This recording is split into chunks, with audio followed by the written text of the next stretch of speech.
Hey guys, Higgy Pop in the comic room. Whew.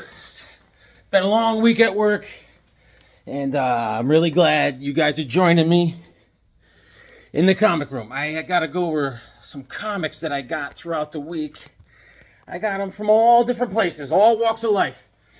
I got some from a pawn shop, from my LCS, that means local comic shop, and I got some from my friend Harvey's, who's got a collectible store. All right, so let's just start ripping through these. I got them all sorts of comics, DC, Marvel, independent, whatever it takes.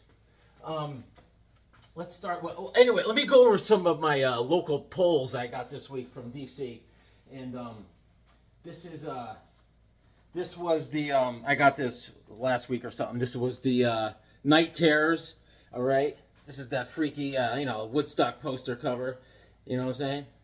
Oh yeah, baby. Oh yeah. And but then I read this Dawn of DC Night Terrors. This really got me to wrap my head around this whole event. And it's all, they're being really cute with this because it's got a. This is with the new guy Insomnia. I read it. All right, so it is good. It is good, and Insomnia's got all sorts of He's got everyone hemmed up. Who's sleeping? All the heroes are asleep, but Batman. And Dead Man is walking around in Batman's body, and he's gonna try to take care of Insomnia. He wants to be the god of nightmares. He wants to get the Nightmare Stone. All right, and he unleashed. He calls them what are they? Sleepless Nights. KNI. He has a little killers that are called Sleepless Nights. A lot of puns, and he's got Insomnia, Sleepless Nights. I mean, DC's really getting the most out of this. The puns with the nights. Next he's gonna have. He's gonna have Restless Leg Syndrome, a sidekick or something. He's gonna have. What's he gonna call it? He's gonna have a girlfriend called Sleep Apnea, maybe. Listen, I predict this. If he gets a horse and he calls it Nightmare, I'm out. I'm done. I can't take it anymore.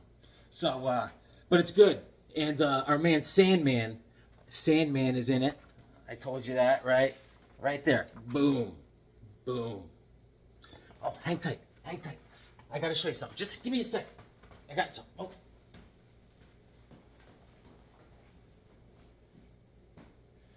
Here I go. So I was at this pawn shop, right? And I find some comic books, right? But that's not the only thing I find. Now, watch this. Hold on. Hang tight. You still there? All right, hold on. Okay. So I found this too. Watch this. Hold on, I need this. So, look at this, right? So then I get a hat, and like this.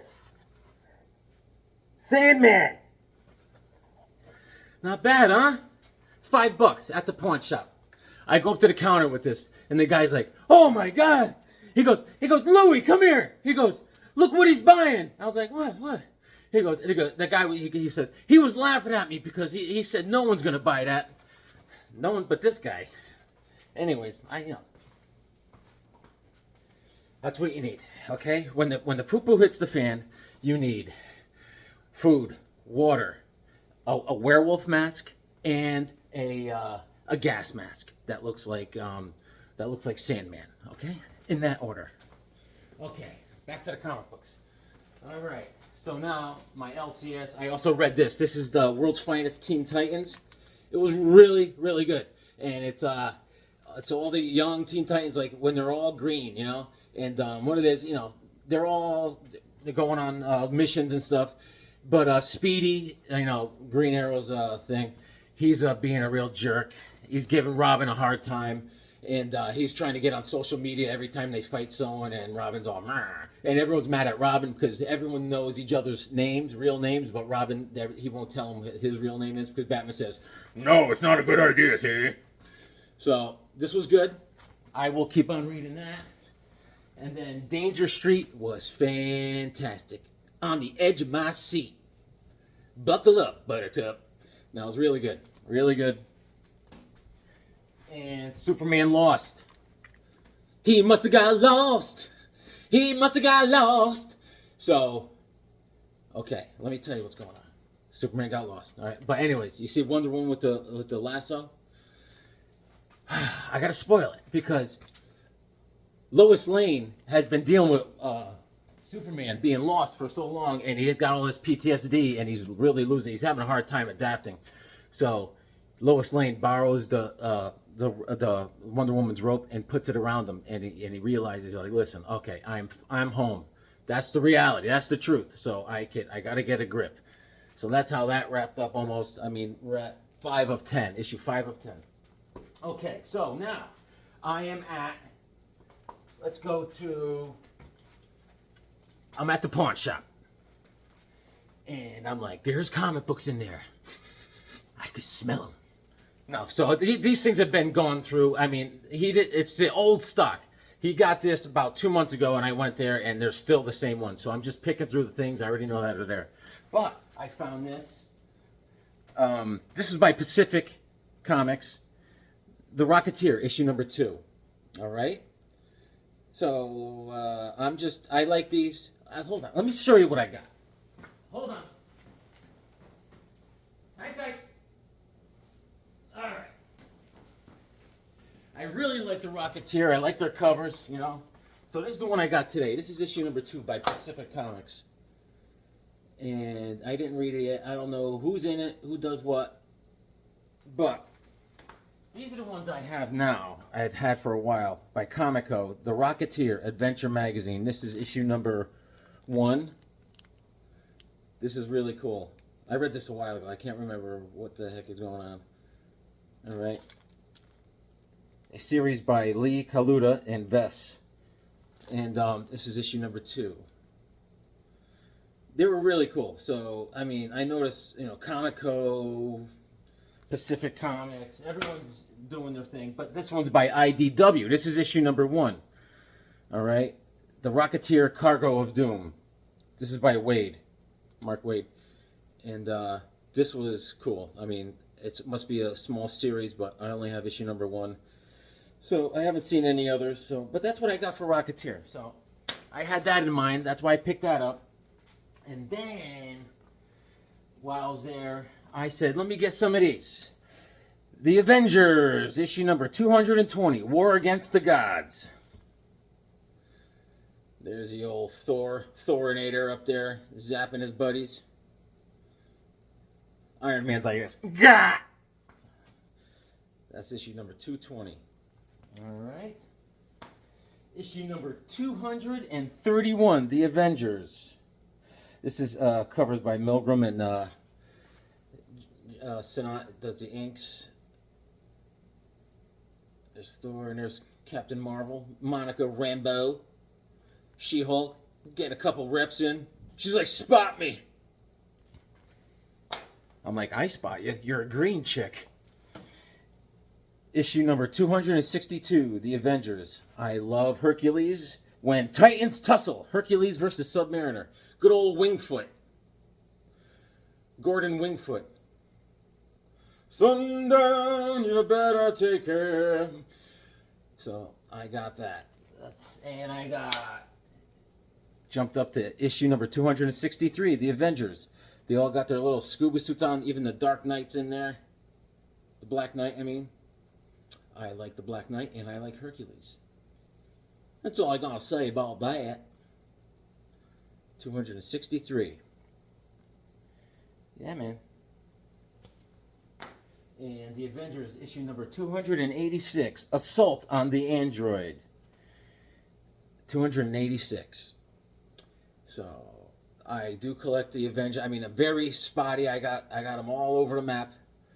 But, it's coming together. It's coming together. And then I picked up this. This is Marvel Fanfare, issue number 57. I got this because of Shayna. All right? Now, this is Steve Gerber wrote this story for Shayna. So, anyways. Captain Marvel is the second story. Monica Rambeau, like we just talked about. I'll show you. She's on the back cover. But, I've been on a Shayna kick. So I said, I have Marvel Fanfare from issue 1 to 45. I've had that for a long time, but I never went above that. But I saw this. I said, Shayna, you're coming home with me. Sit in the back seat, please. You kind of smell like the jungle. So, I got it, man. I got it. I was like, welcome to the jungle. And then, speaking of Steve Gerber, this crazy comic. I told you all about this, Void Indigo. I showed you a graphic novel of Void Indigo. This is issue number, oh my God, I'm out of my mind. This is issue number 1 right here. All right. This was written by Steve Gerber. This was supposed to be a comeback story for Hawkman originally, and no one would buy it. So Marvel bought the rights, and then Epic Comic put it out in single issues, and Marvel put it out in a graphic novel. And just picture, this is issue number 2. Picture this guy, that's right there. Just picture that Hawkman in the storyline. And it's pretty bizarre. I didn't know what to expect when I got the graphic novel. All I heard was Hawkman, and I was like, it's supposed to be a Hawkman story originally.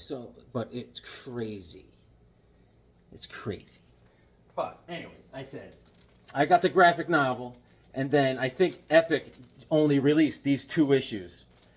So, as far as Void Indigo goes, I got everything I need to see about that, and it's crazy. I went over that in another video. So, and this is the last thing I got at the shop besides my Sandman mask. Boris Karloff. Karloff, Tales of Mystery. This is issue number 49. Karloff. This is from 1973. Oh yeah, baby. And this was a pretty cool story. There's 2 stories in there, and there's a farm, and there's a big mud, like a bog, and there's this monster that keeps coming up from the mud, and the kid that's on the farm plays with it, you know, but his father's like, get away from there, that's a big old monster there, come on now, get, you know. So, but it's cool art. I have a couple. Let me see what I got. I got Dr. Specters and stuff, but I don't know if I have any more of these Boris Karloffs. It's cool though. I dig it. And then let's go to what I got from Harvey's the other day. Harvey, my man Harvey. I'm so wild about Harvey. All right. I got Brave and the Bold, issue number 182, starring Batman and Robin, the ex-boy wonder. All right. Yes. And this is from January of 82, all right? And I didn't have this one because I had my list with me. And Jim Aparo, all right? And they're fighting Dr. Hugo Strange. And it's a cool story, man. And I like the Catwoman or Batwoman with the funky outfit, and that's like Robin from Earth 2 outfit. It was crazy. It was good. Really cool. And there's a second story featuring Nemesis, which is always fun to see. You don't get enough Nemesis. And then I needed issue number 178, Brave and the Bold, and I got it. Batman and the Creeper. Creeping in it, creeping in it, creeping. And they're fighting a silly, silly villain. That guy's made out of paper. He's like a giant origami, you know. Paper chase. All right. Good grief, Batman. This weirdo is bombarding us with paper. If Creeper calls you a weirdo, you really need to do some self-reflection. All right. This is Buckler and Giordano on the cover. And they did great. And so the second story is Nemesis again. And Dan Spiegel. Even in the other book, Dan Spiegel did all the art and stuff with the Nemesis stories. It's really good, man. It's really good. Jack Ryder is the Creeper. Good old Jack Ryder. And this paper guy, he's crazy. I mean, at one point they rip his head off, and his head is still talking, and he just refolds another head. It's just like, come on, man. It's like, I'll make you into a paper airplane and throw your butt. Why don't you just light him on fire, Batman? Do I have to think of everything? All right. And I didn't have this, and I got it. Justice League of America, issue number 206. For some reason, I never had this, and I got it now, baby. I got it. Yeah, boy. You know, we got Cockrum on the cover. And Carmine Infantino is the guest artist for this. All right? And this is from September of 82. And it's a fun story, man. It's them fighting their old. It's like a rehash of an old Justice League story, and they go through it again, man. Zatanna, in the beginning, they nominate her to be the new chairwoman of the Justice League, and she has to step up to the plate immediately. And this is a good one. I don't think I have this one. It wasn't crossed off on my list, so I got it, and I always wanted it. Issue number 259, The Legion of Superheroes. There goes Superboy, flying back to his own time era. And this time, he'll never return. I don't know about that, buddy. Anyways, this is January of 1980, and Dick Giordano is obviously on the cover. Obviously. Come on, guys. Come on. And Jerry Conway writes it, and Joe Stanton does all the art inside. And it's just, you know, this is the end of a whole era of Superboy and the Legion of Superheroes. Because that's how it's done, baby. Everything comes to an end. Yep, there they are. All of them. I don't see Karate Kid, though. Karate Kid's not there saying goodbye. He hates goodbyes. He's very emotional. And, I got this trade paperback, Nightwing. This is number 1. I'm going to read it. That's what I plan on doing. This is by Better Than Batman, it says. You go for it, buddy. Tim Seeley and Xavier Fernandez does the art. I always like Nightwing. I like his stories. I got some single issues of Nightwing. I have a couple of his trade paperbacks, and they're always a good read. So I needed something good to read because it makes me smart. So anyways, I started going crazy. I got a king-size annual, The Mighty Thor, issue number 5. Boom! There's my man Hercules and Thor. Yes. War of the Gods. For the glory of Olympus, Thor must die. Nay, Hercules, this day shall Asgard triumph. Cool stuff, man. And Tony DeZuniga does the art inside. I think John Buscema, Big John.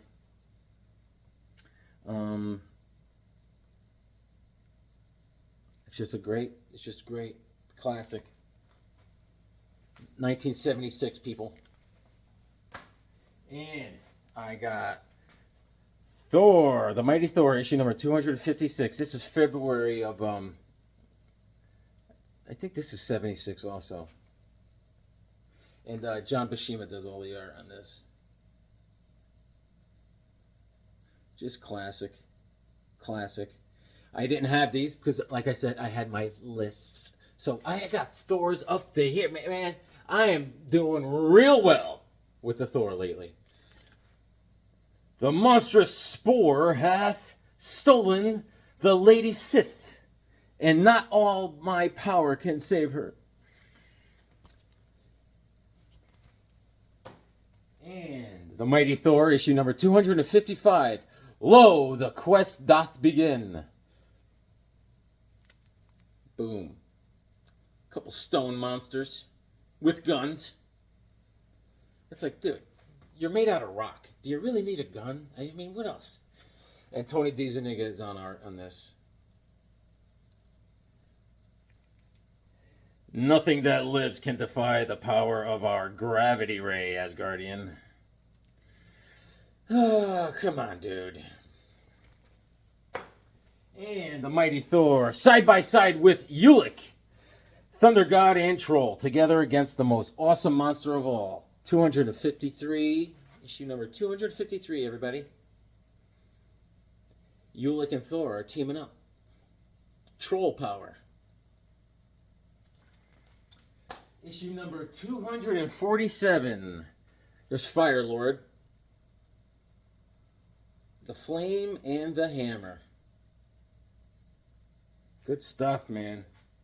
See the Thunder God gone mad. See the fearsome fury of Fire Lord. Man, what a good cover. Look at that. That guy's scared. And issue number 245. God of Thunder versus the Servitor while the universe crumbles. The temple at the end of time. These are in pretty decent shape. Some of them had a little slight problem. I wouldn't give them a whoa. I'd give them a oof, you know. I had to give them a little TLC. That means tender, loving care, by the way. And issue number 244. If I cannot defeat the Time Twisters, the planet Earth is doomed. But even my mystic mallet cannot stop them. This is the way the world ends. Buckler and Sinat are on the cover there. Thor, please do not call it your mythic mallet. It's not cool, dude. John Buscema and Joe Sinat do all the art inside. This is February of '76. Mythic mallet. Issue number 246. The Fury of Firelord. There he is in all his glory. This is April '76, and John Buscema and Joe Sinat. Joe Sinat does wonderful inks. Wonderful. That's an awesome cover too. Just awesome. Surrender, Thunder God, or Jane Foster dies. He can't surrender, human. He isn't going to live that long. Man, Thor is really getting it from every angle, man. All right.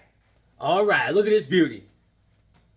If you don't come out now, we'll blow you sky high. Joe Kubert, a 20 center. See, last time I was at Harvey's, I knew I left a couple Sergeant Rocks because I left there with a bunch of 80-page giants, Sergeant Rocks, and I was like, this is what I have to do. This is what and I knew I left a 20 center back there. And I went back and I got it. I said, you're coming home with me, pal. Look at that. That's awesome. There's a little baby in there. This guy's going to blow a sky high. If you don't come out, we're going to blow a sky high. The baby's going,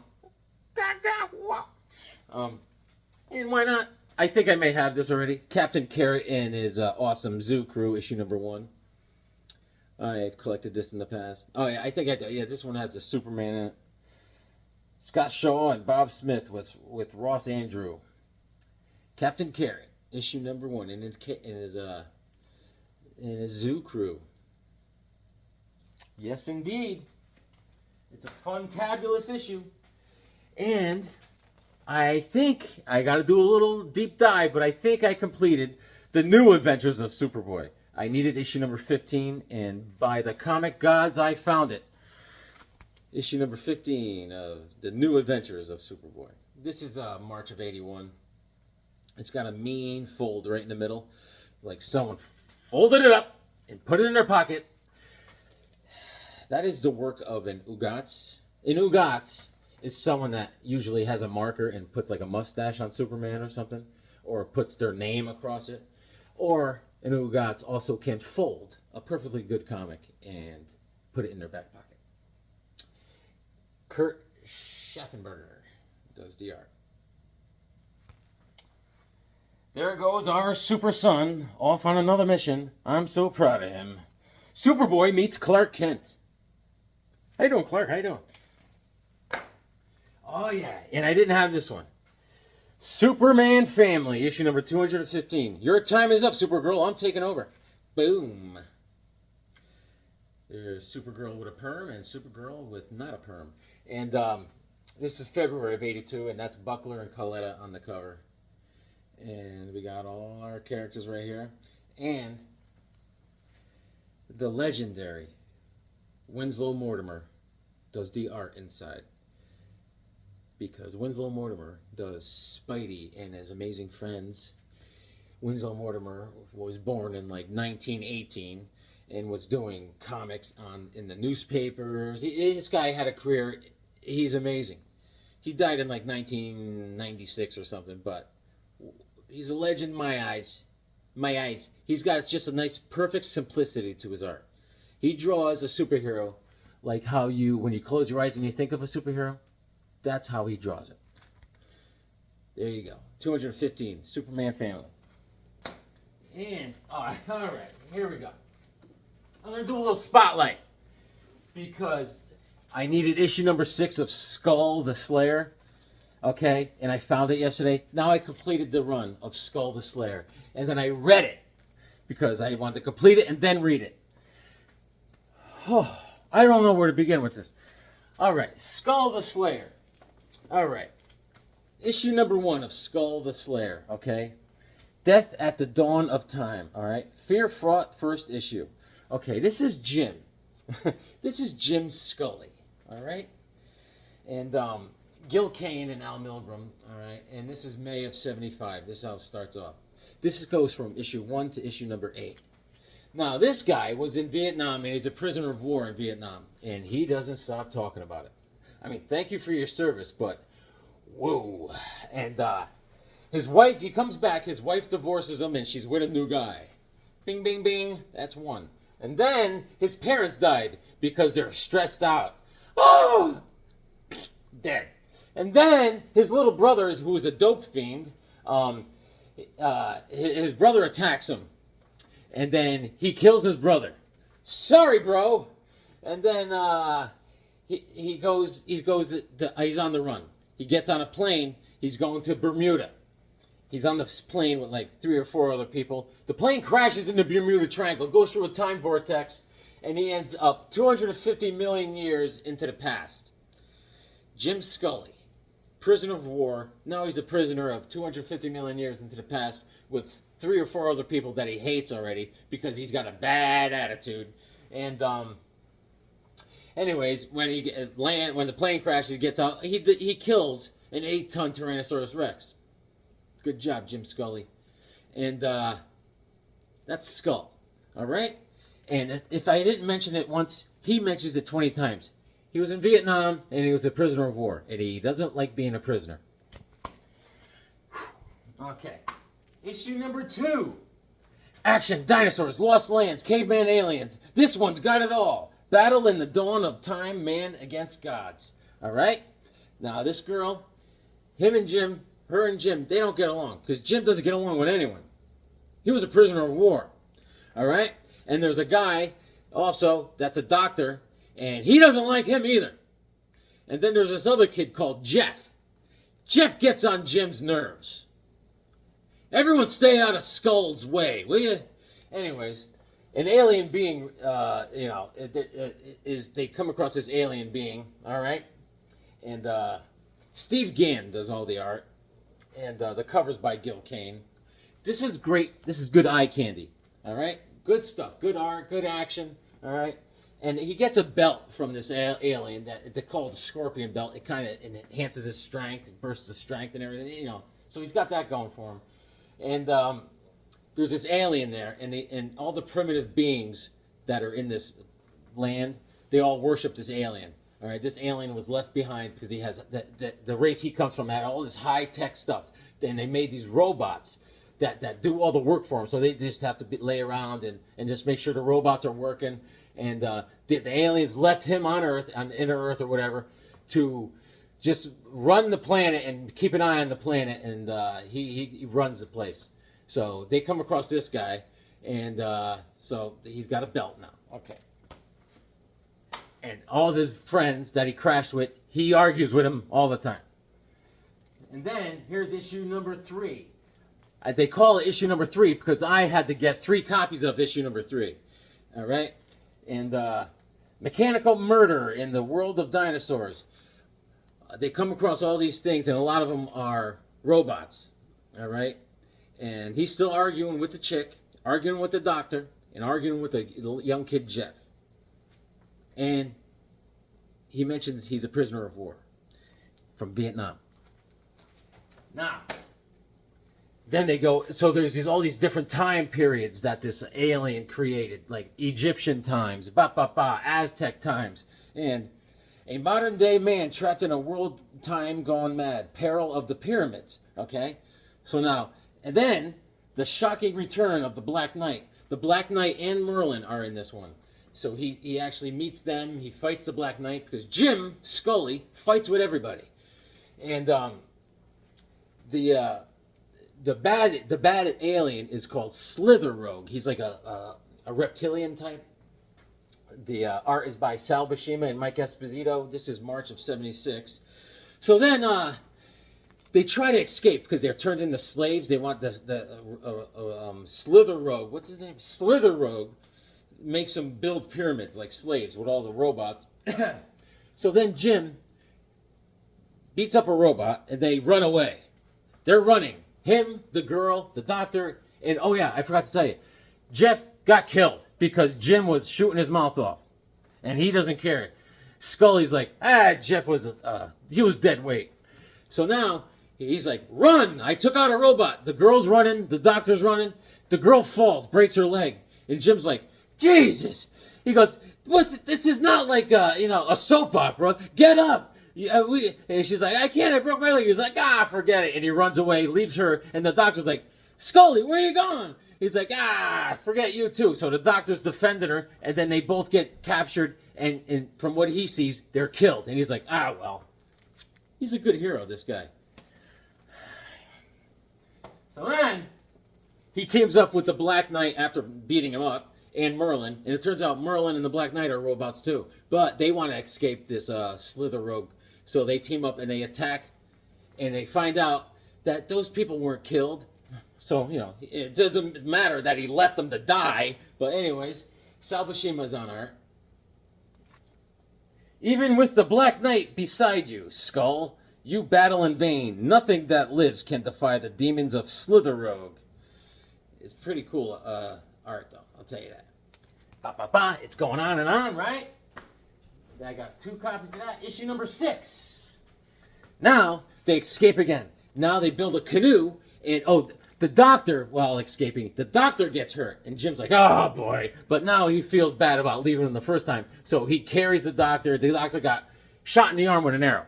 And he's now they're in the jungle, and he's like, he's going to get infected. So Scully works on the doctor, and they make a canoe. He's like, we're going to make a canoe. We're going to get out of here. Until more natives attack him, and this giant shark thing attacks. But Scully's got the belt. He kills the serpent, and he's got that going for him. All right. And the doctor comes out of his coma, and, they're kind of getting along. He's not being that much of a jerk because he's,